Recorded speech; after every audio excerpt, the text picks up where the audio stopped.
Gagal ketemu adik Gemai. Jamun main paksa kawin anu kiban gala urang Tuhan. Oke, karena kita masih di Banda Aceh, cus langsung kita ke tempat Kak Ade Gemoy. Masuk aja, nggak kerja, masuk tepeng. Mana? Katanya Ade Gemoy ada di sini. Guys, semalam kemarin lihat postingan Kakak Ade Gemoy di daerah sini. Kita langsung meluncur ke TKP karena ngefan banget dari Langsa ini, guys. Pas lagi di Banda dapat informasi ada Dedek Gemoy di sini. Tapi mana ya orangnya ya? Kok nggak ada ya? Katanya di sini dia.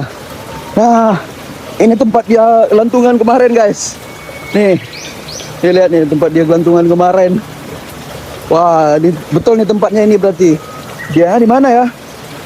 Oh, nggak ada.